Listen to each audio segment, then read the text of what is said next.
এই সংসারে যখন সাফল্যের পথে আপনি অগ্রসর হবেন, তখন আপনার পরিশ্রম, একাগ্রতা, সাহসের সাথে সাথে সমাজের মানসিকতাও সহ্য করতে হবে। প্রত্যেক ব্যক্তি কিছু না কিছু ভাবেন, কিছু না কিছু বলেন। কিছু মানুষ এমন আছেন যারা ভাববেন যে আপনি কিছুই করতে পারবেন না, তারা আপনার নিন্দা করবেন। আর এই নিন্দার কথা ভেবেই আমরা ভয়ভীত হয়ে পড়ি। সেই কারণে নিজেদের আশা, নিজেদের বিশ্বাস হারিয়ে ফেলি। এবার যদি সেই নিন্দার ভয়ে আমরা লক্ষ্যচ্যুত হই, তাহলে সেটা অনুচিত। সেই জন্য জীবনে শুধু পরিশ্রম করতে থাকুন, সামনে এগোতে থাকুন। যেই দিন আপনি আপনার লক্ষ্য লাভ করবেন, সেই প্রত্যেক ব্যক্তি যারা নিন্দা করছিলেন, তাদের দৃষ্টি আপনা থেকেই পাল্টে যাবে, ঠিক কিনা?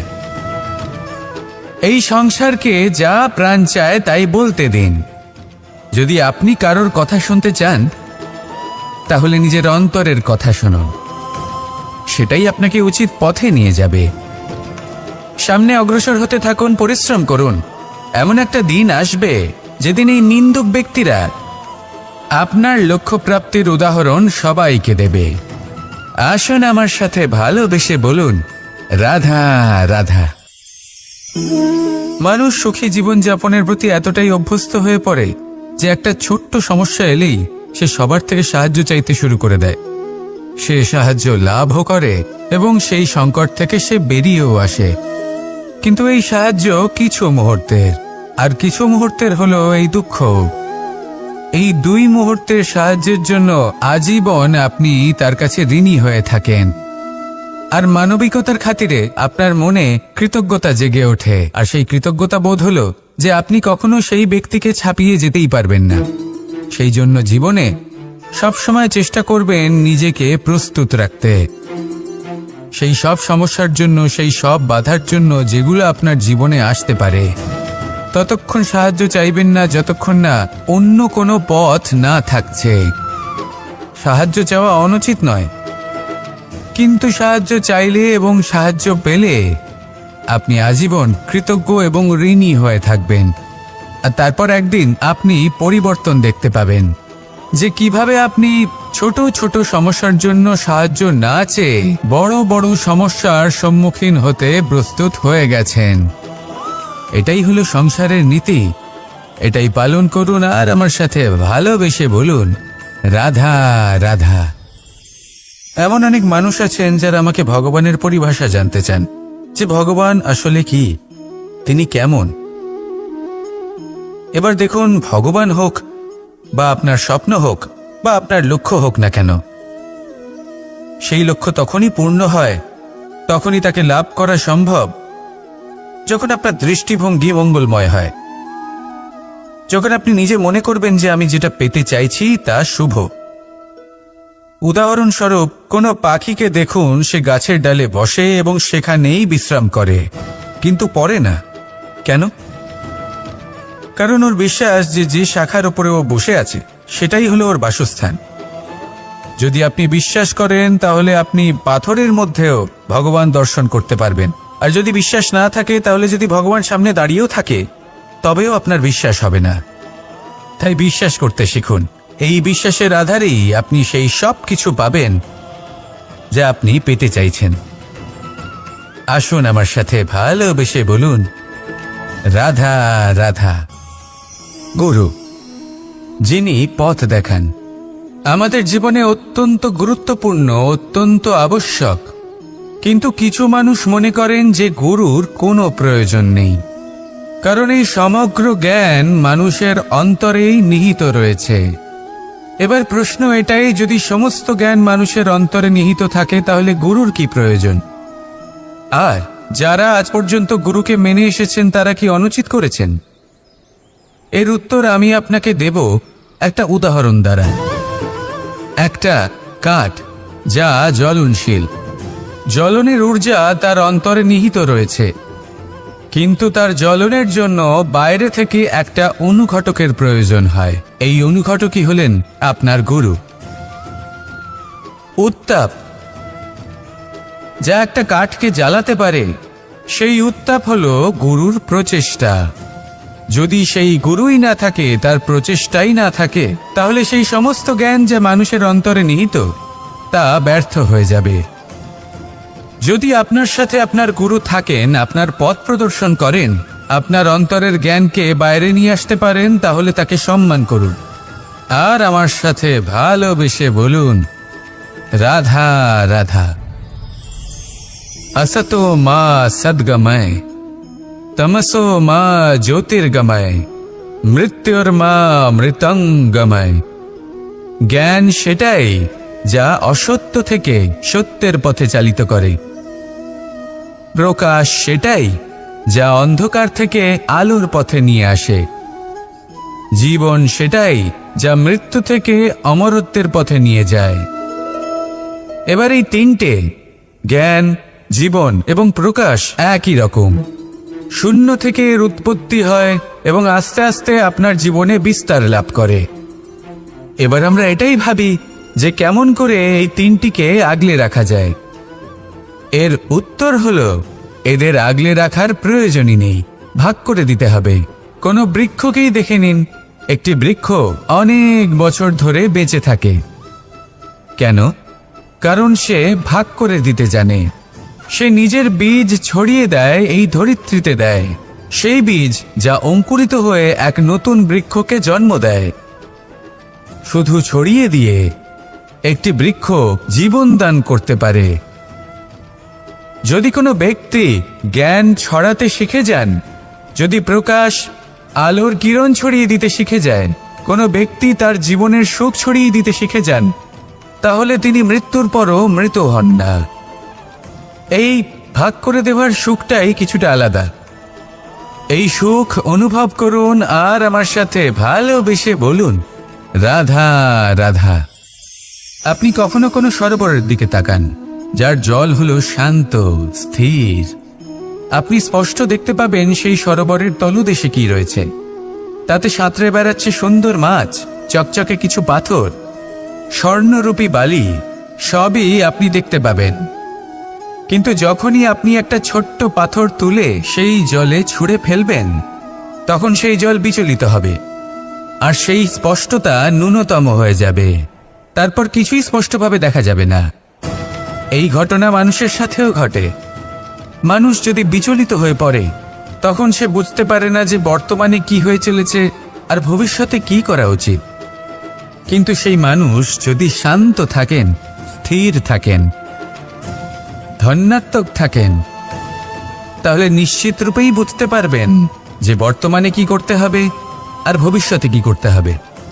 তাই নিজের মধ্যে সেই স্থিরতা আনুন, সেই ধৈর্য ধরুন, নিজেকে শান্ত রাখুন আর সবার মধ্যে ভালোবাসা ছড়িয়ে দিন। এই মন প্রসন্ন হয়ে বলবে, রাধা রাধা।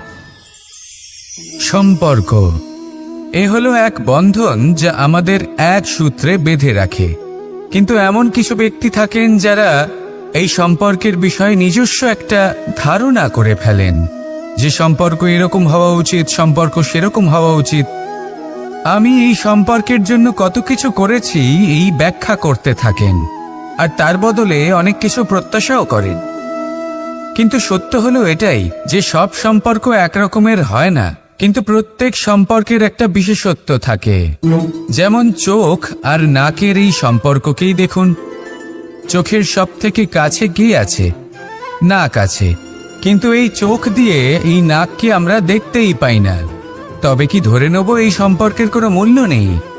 এমনও নয়। ঠিক এইভাবেই যদি কোনো ব্যক্তি তার আবেগ আপনার কাছে ব্যক্ত করতে না পারেন বা প্রকট করতে না পারেন বা আপনাকে বোঝাতে না পারেন, তাহলে তার মানে এটা নয় যে তার সাথে আপনার সম্পর্কের তিক্ততা রয়েছে। এমনটা কখনোই নয়। শুধু চোখ আর নাকের এই সম্পর্কের মতোই হলো আমাদের জীবনে আমাদের আপনজনের সাথে সম্পর্ক। যদি কারোর ব্যবহার আপনার প্রতি অনুচিত হয় বা যদি কেউ অনুপস্থিত থেকে থাকে বা কেউ যদি আপনাকে বুঝতে না পারেন, তাহলে তার অর্থ এটা নয় যে আপনি সেই সম্পর্ক ভেঙে ফেলবেন। বুঝুন, আপনার জীবনে তার গুরুত্ব কোথায় আর তার জীবনে আপনার। সম্পর্ক গড়ে তুলুন, তাকে পালন করতে শিখুন, একসাথে মিলে চলুন। এই মন সুপ্রসন্ন হয়ে বলবে, রাধা রাধা। এই সমগ্র সংসারের সবথেকে গুরুত্বপূর্ণ ব্যক্তি কে? স্বয়ং আপনি। নিজের জন্য তো বটেই, তাই না? কারণ যখন আপনি জন্মগ্রহণ করেন, নিজের চোখ খোলেন, এই সংসারে আসেন, তখনই তো এই সংসারকে আপনি দেখতে পান, অনুভব করতে পারেন। এখানকার আবেগ, এখানকার মানুষজন তখন থেকেই অনুভব করেন। যদি আপনি না থাকেন, তাহলে এই সংসারের অস্তিত্ব আপনার কাছে শূন্যের সমান, তাই না? আপনি না থাকলে এই সংসারও আপনার কাছে নেই। এবার সবাই বলবেন যে এ তো সত্যি কথা, সেই অনুযায়ী তো আমার স্বার্থপর হওয়া উচিত, অহংকারী হওয়া উচিত, কারণ আমার কাছে আমিই তো সবকিছু। দৃষ্টিভঙ্গি পাল্টে দেখুন। আপনার কাছে সবথেকে বেশি গুরুত্বপূর্ণ ব্যক্তি কে? আপনি নিজেই। সেই মানুষটি কেমন হওয়া উচিত একটু ভেবে দেখুন। সবসময় সকলকে সাহায্য করুন, একসাথে মিলে পরিশ্রম করুন, সাহায্য করুন অন্যদেরকে। এটা অতি আবশ্যক। এবং তার থেকেও বেশি গুরুত্বপূর্ণ হলো এটাই যে আপনার মনে যেন কখনো এই বিষয়ে ভয় না থাকে যে আমি আমার প্রিয়জনদের, আমার কাছের মানুষগুলিকে হারিয়ে ফেলব। এই ভয় কখনোই মনের মধ্যে থাকা উচিত নয়।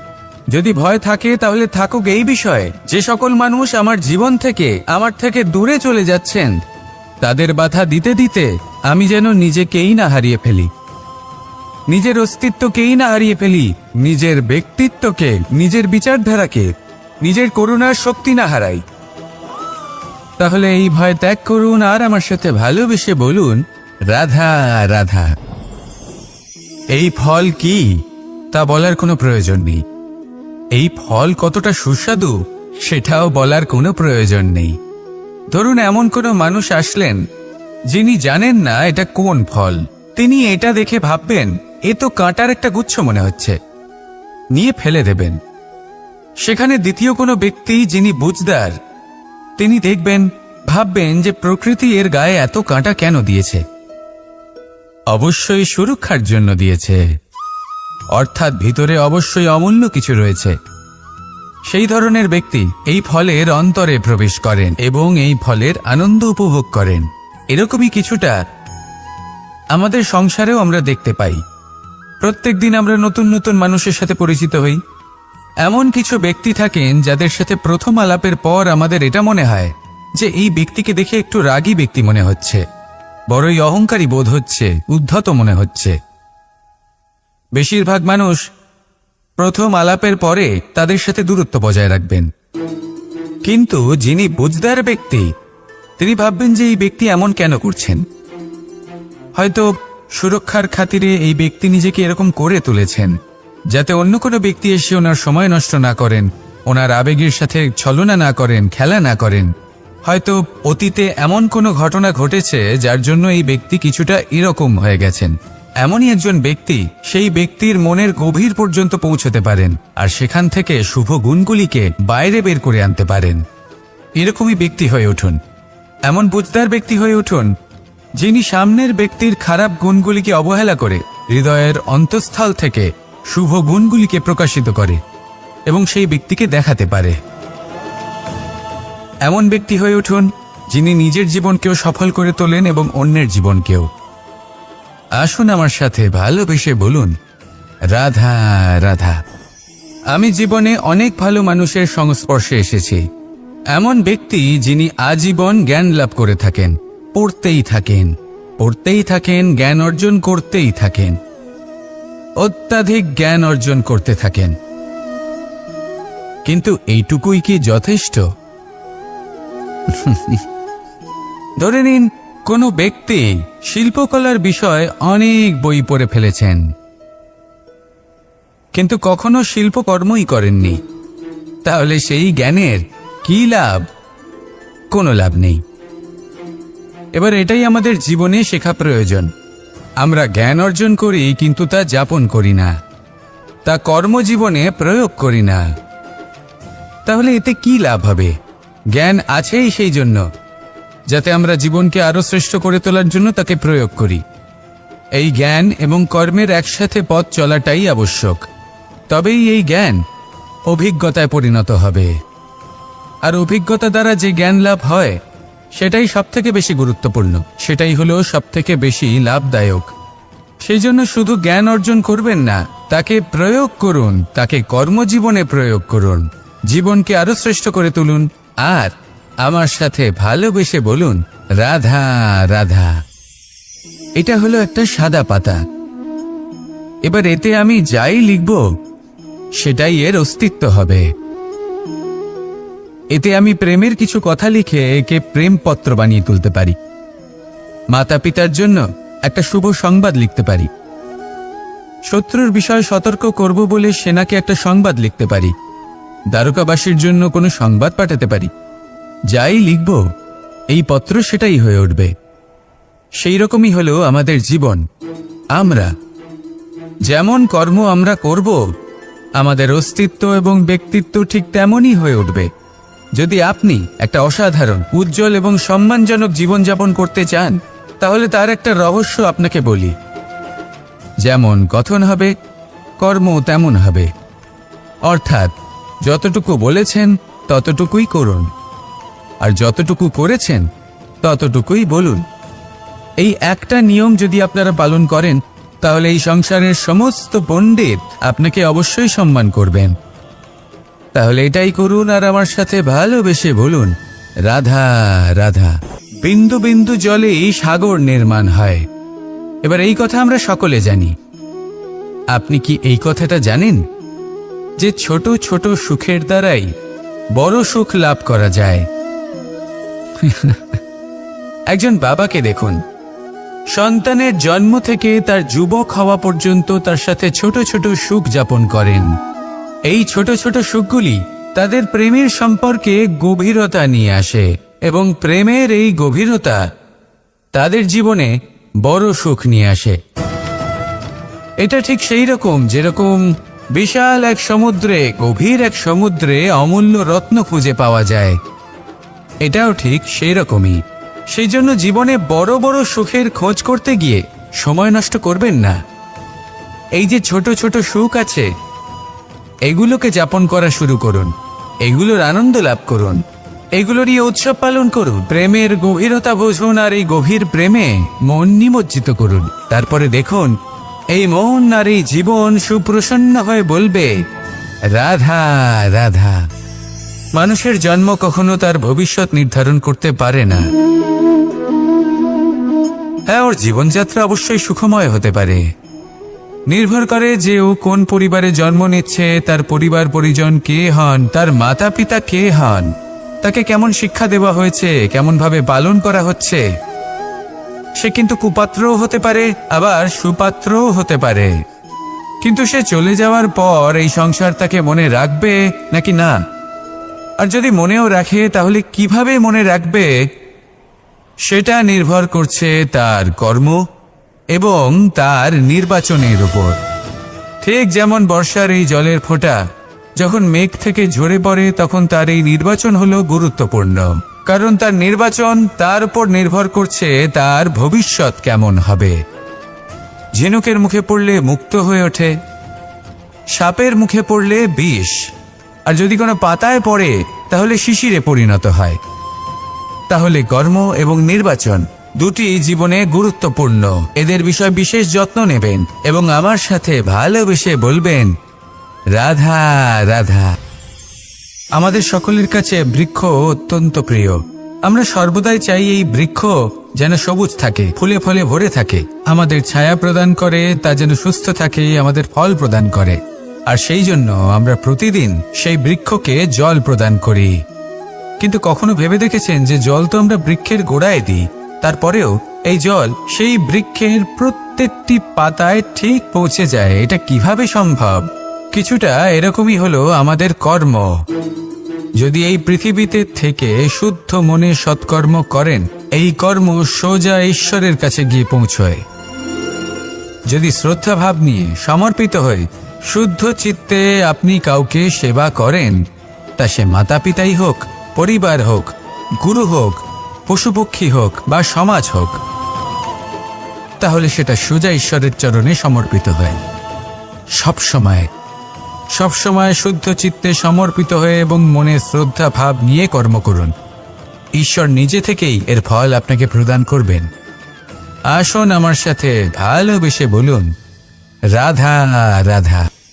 ইচ্ছে এবং চেষ্টা এই দুই মানুষের মধ্যে আছে, কিন্তু এই দুইয়ের মধ্যে সামঞ্জস্য থাকা খুব প্রয়োজন।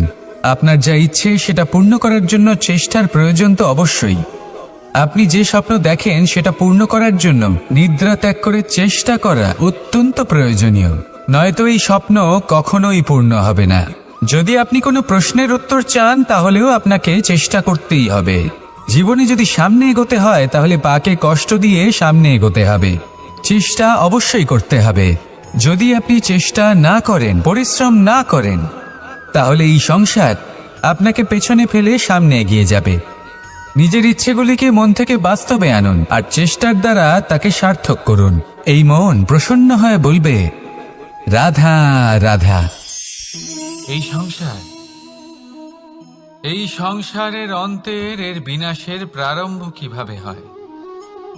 কোনো যোগের মাধ্যমে, কোনো ভয়ানক অসুরের আগমনে, নাকি প্রকৃতির রাগের কারণে? না, এই সংসারের বিনাশের প্রারম্ভ হয় আমি থেকে। এই আমি, এই তুমি, এটা আমি করেছি, ওটা তুমি করেছো, এটা আমার, ওটা তোমার, আদি ইত্যাদি।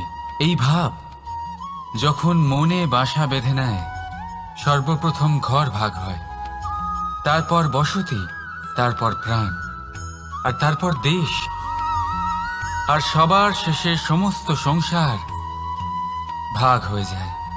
আর এই ভাগ হয়ে যাওয়া শেষে মনোমালিন্যে পরিণত হয়। এখন এমত অবস্থায় কি করা যেতে পারে? কিভাবে বাঁচা যায় এই পরিস্থিতির থেকে? কিভাবে দূরে থাকা যায় এই বিনাশের থেকে? উত্তর সেই একটাই, করুণা। একে অপরের দরকারগুলি বুঝুন, একে অপরের সমস্যাগুলি বুঝুন, একে অপরের দুঃখের সাথী হয়ে দাঁড়ান, একে অপরের সুখের ভাগীদার হন। আর শেষে যখন এই আমি আমরাতে পরিণত হবে, তখন এই বিনাশ নিজে থেকেই দূরে চলে যাবে। তাহলে আমরাতে বিশ্বাস করতে শিখুন আর আমার সাথে ভালোবেসে বলুন, রাধা রাধা।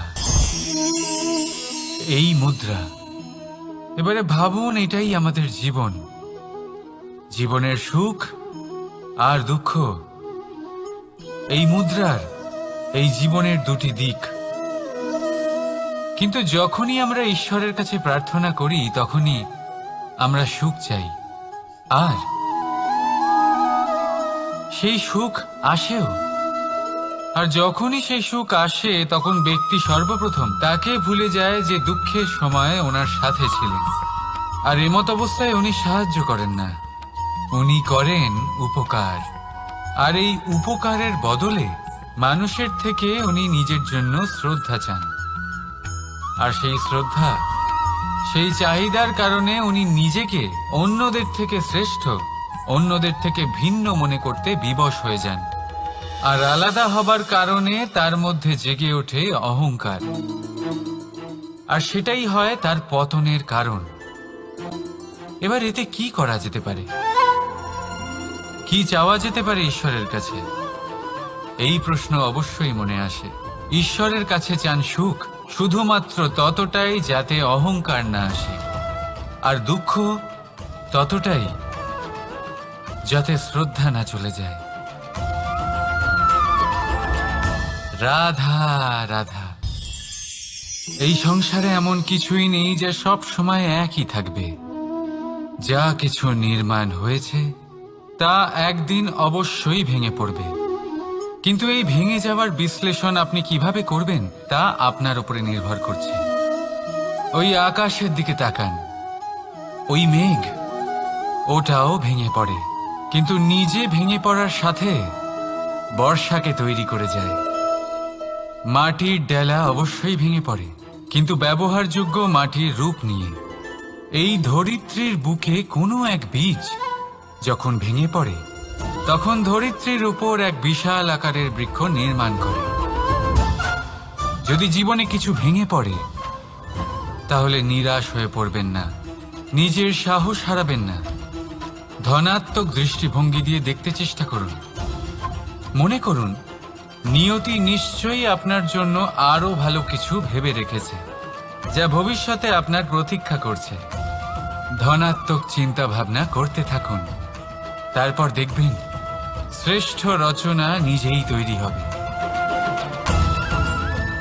রাধা রাধা। চলতে থাকা, থেমে যাওয়া, বিশ্রাম নেওয়া, তারপর দম নিয়ে পুনরায় দাঁড়িয়ে পড়া, আর তারপর আবার সেই পথ চলা। এটা জীবনের অভিন্ন এক অঙ্গ, এটার থেকে আপনি পালাতে পারবেন না। কিন্তু এই অঙ্গকে আপনি নিজের জীবনে কিভাবে প্রয়োগ করবেন, কিভাবে তাকে কাজে লাগাবেন, সেই সিদ্ধান্ত আপনাকে নিতে হবে।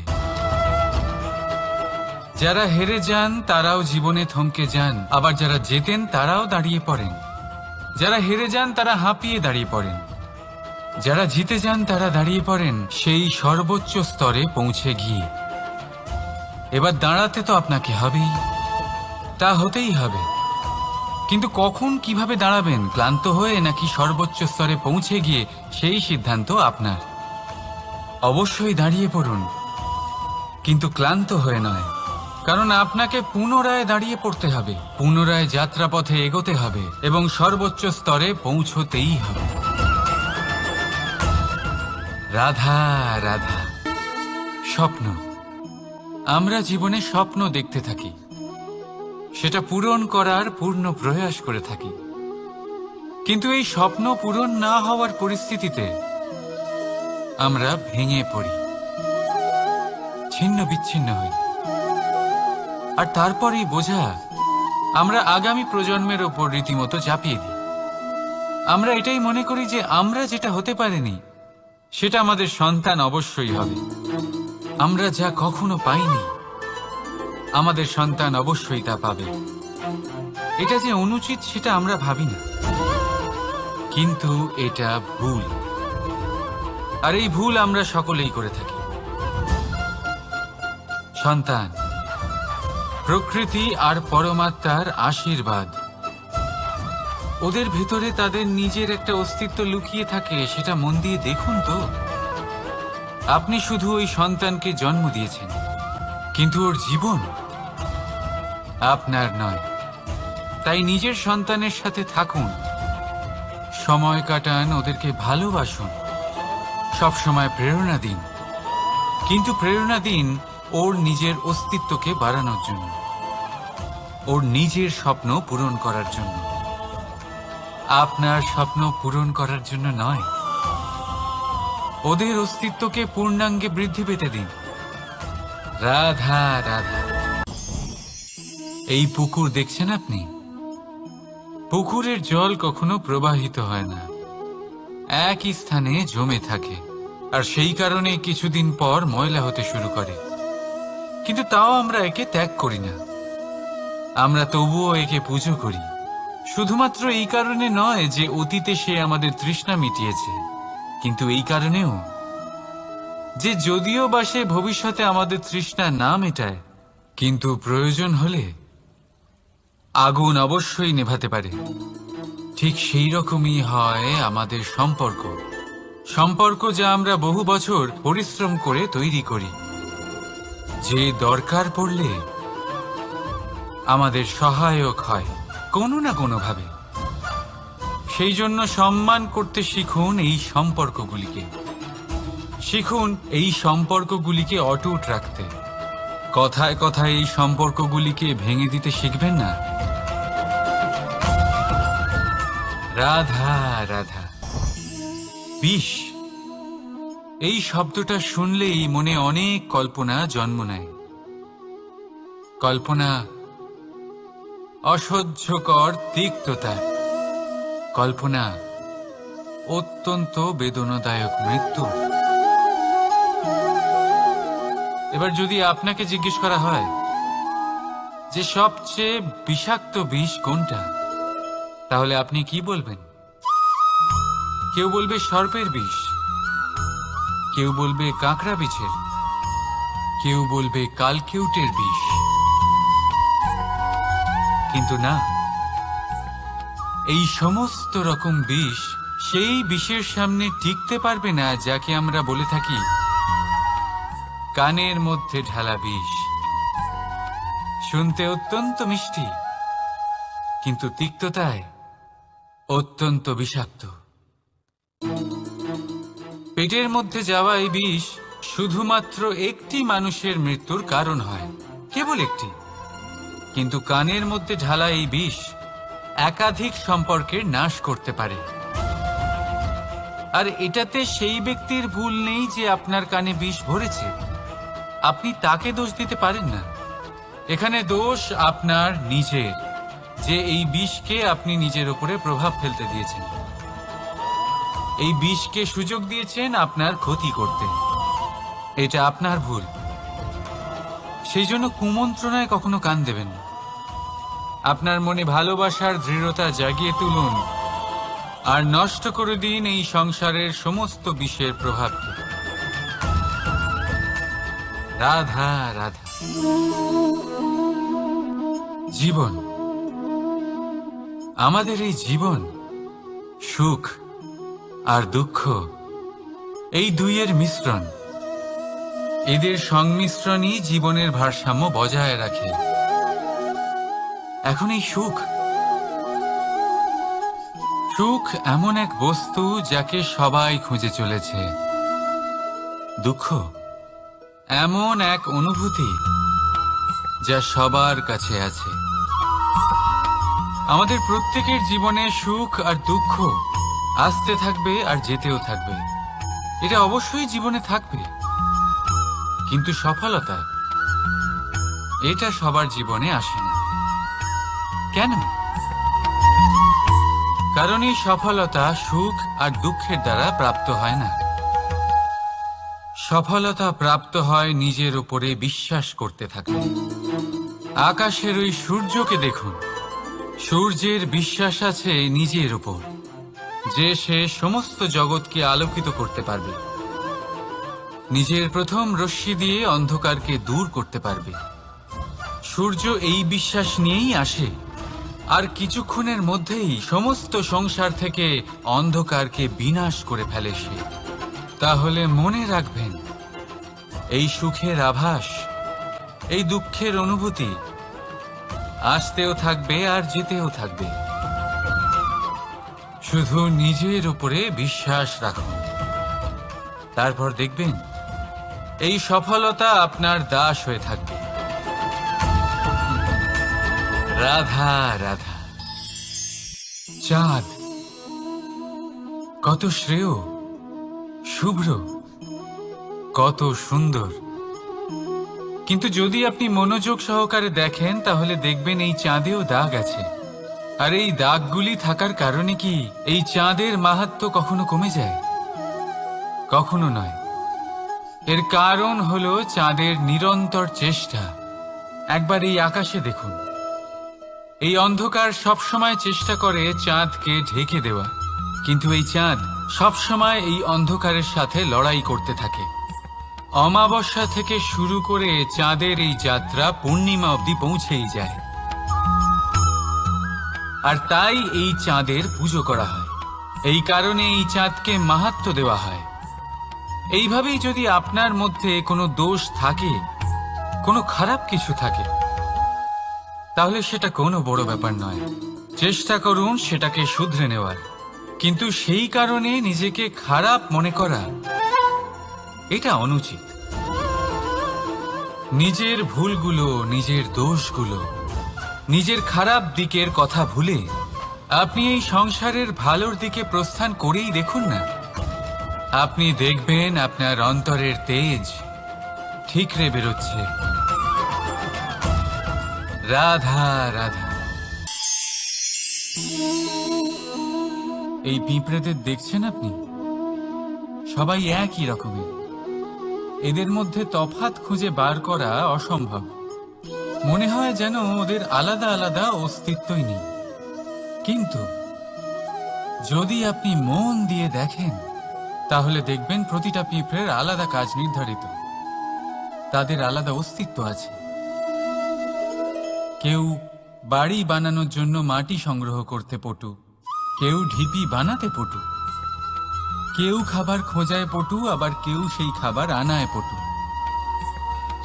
ঠিক সেরকমই হয় মানুষেরা। মনে হতেই পারে সবাই একই রকম, কিন্তু প্রতিটা মানুষের ব্যক্তিত্ব, প্রতিটা মানুষের অস্তিত্ব ভিন্ন হয়।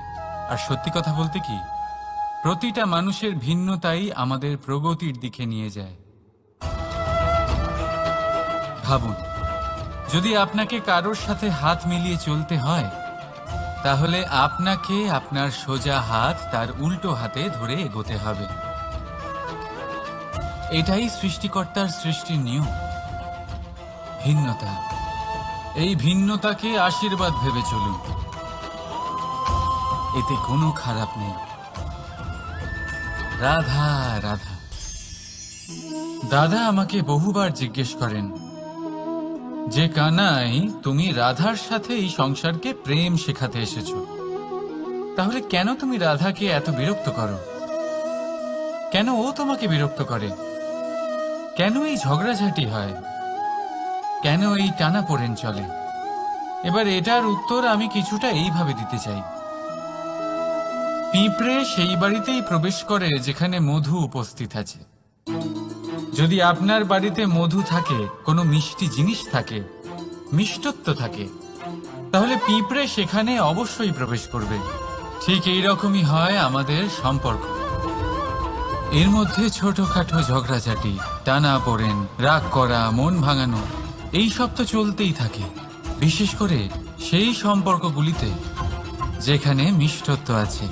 মনে রাখবেন, যেই সম্পর্কে কোনো খুনসুটি নেই, রাগ করা, মান ভাঙানো নেই, কোনো ছোটখাটো ঝগড়াঝাটি নেই, সেই সম্পর্ক শুধুমাত্র মস্তিষ্ক দিয়ে পালন করা হচ্ছে,